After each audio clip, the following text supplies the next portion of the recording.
Welcome to the Dropship Podcast, where you'll learn how to build and grow a high-ticket dropshipping business and hear stories from successful e-commerce entrepreneurs. Let's kick this thing off.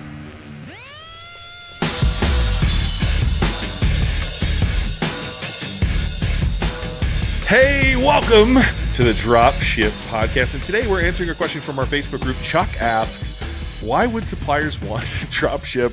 Funny thing, we actually forgot the name. I said, John, what's your least favorite name? And he said, Chuck. Sorry, Chucks. All the Chucks out there, I'm so sorry. I literally just pulled that name out of my ass. I can't think of what my least favorite name is. Edith. I don't like Edith either. All right. Edith asks, why would suppliers want... I'm sorry, Edith and Chuck. We just couldn't remember who asked this question, but we get asked it a lot. Why would suppliers want to dropship? Why me? Why would they want some guy who's never done this before to sell their products? Why don't they just sell it themselves? We get this question a lot, John, and it's actually kind of it's a nuanced answer, which is always my favorite, the it depends sort of answer. But the reality is, why wouldn't they want you to sell their products? Like, what is their goal as a business? They want to sell more products. And so how would they do that? Either really get really good at marketing and gobble up the entire market, which still doesn't let you sell everything, or have other people help you sell your products and represent you well online. I'm not sure. I had this doubt personally, John, so maybe you can help understand, what are they really asking here when they ask why would suppliers want to dropship? Yeah, look, I think, and we can obviously dig into the actual answer to that, but I think it is important to understand, if this question is going around in your head, why this question is really going around in your head. And in my experience, this question is likely going around in your head, not because you don't believe that that suppliers don't want to drop ship.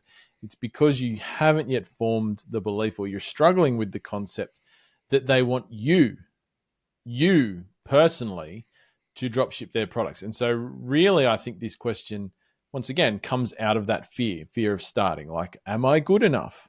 I'm worried that I'm not good enough. I'm worried that I'm not special enough. I'm worried that I can't do this properly and that people are going to see through me.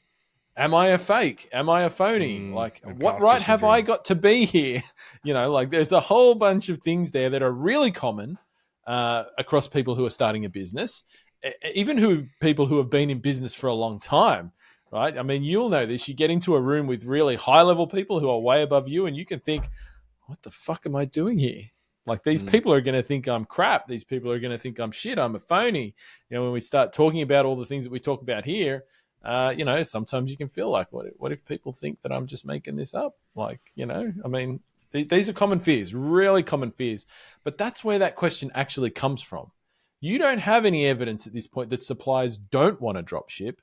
And so you're kind of moving to the point where assuming that they don't, because you're actually worried that you yourself, for some reason, are not going to measure up to the mark when it comes to talking to them.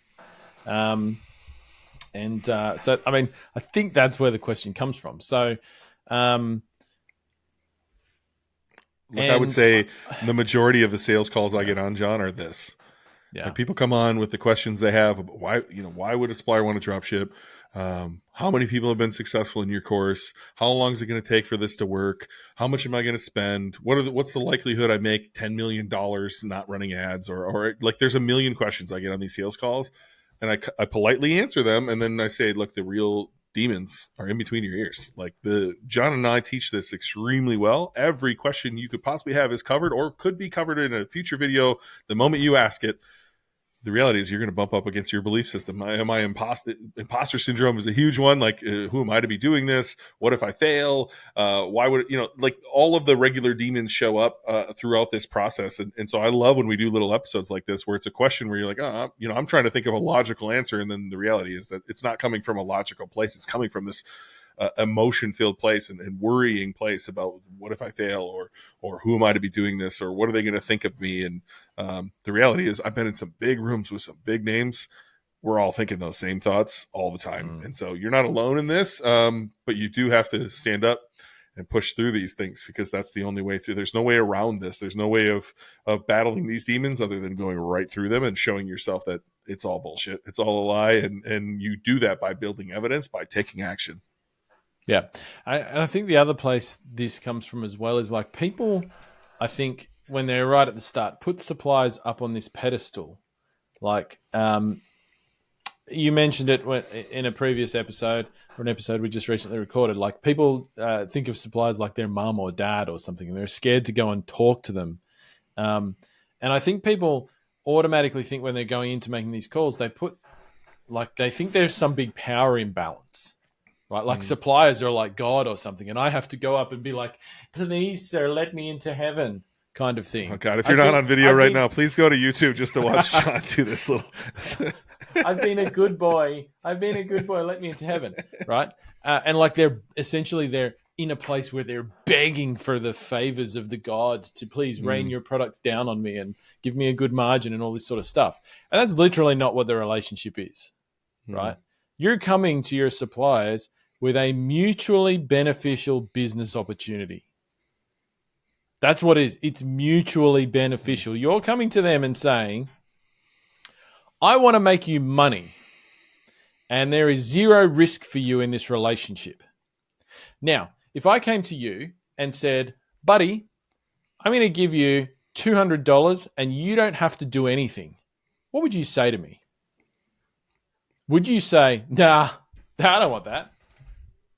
Like, get lost, John. I don't want your $200. No, you wouldn't. You'd be like, okay, sweet. Give me $200. You know what I mean? Like that's literally what you're going and having a conversation to suppliers about. You're going to them and you're saying, I want to sell your products. I want to make you money. I want to make me money. And there's no risk. The worst thing that's going to happen here is I sell no products and you've done no work and we're at exactly where we are right now. Yeah, I'm going to waste a little bit of my time and all of that sort of thing. But essentially, we're going to stay at ground zero, which is where we're at right now. So for you, it's only potential upside for the supplier. It's only potential upside in this relationship. And so to me, that like when I think about it that way,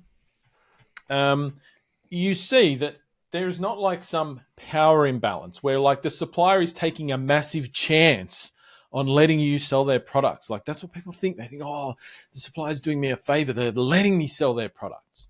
But they're not. They're not taking any chance here.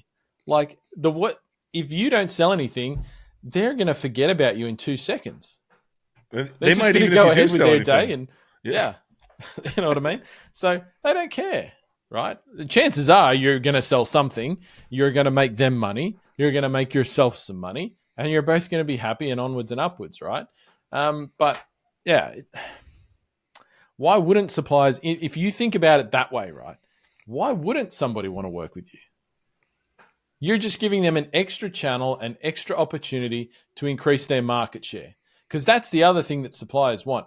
They want their brand to be the number one brand that people think of when they think of buying X product, right? They want market share. They want exposure.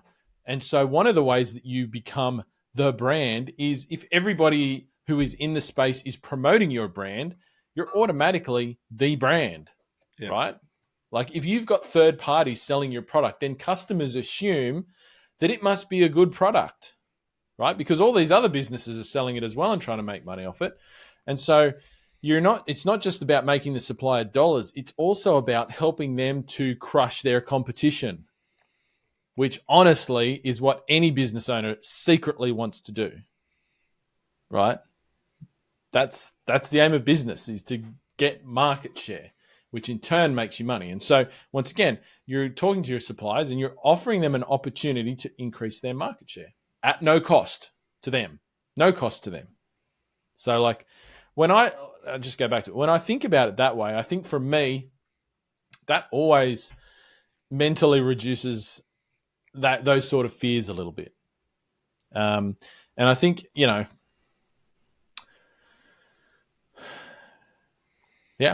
I don't know. I mean, there's other answers to the why would suppliers want to drop ship? Like the flip side of that is like if they don't want to work with others like resellers, then obviously the answer is that the only other way they're going to sell their products is if they do it themselves. And some suppliers do that, right? Some brands are direct to customer brands, but a lot of brands out there don't want to do that. That's not the business model that they got into business to do. They're like product people. They develop products, they develop great products, and that's what they want to do, but they don't want to sell those products because that's a whole nother business model. Now you're into marketing. Now you need teams of marketing people. You need to do all the customer service. You need to do all that sort of thing. And quite frankly, a ton of brands out there just don't want to do that stuff. They want other people to do that stuff from them. I mean, this is like the history of retail, is retail businesses reselling other brands' products. Like, this is the way it has worked, literally, almost forever. And it continues to work that way. But yes, some suppliers don't work with dropshippers. I mean, if you go out and call 20 suppliers, you're going to get, 5 or 6 probably that say, no, we don't dropship. We're not doing that right now. And then you're going to get 10 that say, yes, great, let's do it. And that's how it will work. I love these questions that boil up what's really going through you, which is like fear, imposter syndrome, fear of failure, whatever it is. Like, you're going to keep bumping into this. If you have more questions, if John just resolved this one for you, which I think you did a really good job, actually, John, congratulations. Like, that was really good. You probably went on to the next thing in your head already. And but what if blah, blah, blah, right? Whatever that is, go post it in our Facebook group. Look up the Dropship Tribe in Facebook, or leave a comment on Spotify, or leave a comment on YouTube below this video, and let us know what the next one is so we can help you work through that too. Because entrepreneurship is the greatest self-development program you'll ever go through. You are just going to keep bumping into these things, and you need evidence to back that up, or you need someone who's in front of you who can show you why the way you're thinking through it is wrong, or incorrect, and try to think about it a different way, which will give you enough confidence to take that next step. But you're going to keep bumping into this. So whatever that is for you, please leave us a comment. Let us know how we can tackle more subjects just like this one. Thanks for listening to the Dropship Podcast. You can find all the show notes for this episode at dropshippodcast.com. And if you're ready to take the next step in your dropshipping journey, we invite you to join us inside Dropship Breakthru, where John and I will walk you through step by step in starting your own high-ticket dropshipping e-commerce business. But that's not all. Dropship Breakthru will also teach you everything you'll need to know to grow your business and take it to the next level. So head over to dropshipbreakthru.com and sign up for our free training that will help you take the first steps towards building and growing your own profitable high-ticket dropshipping business.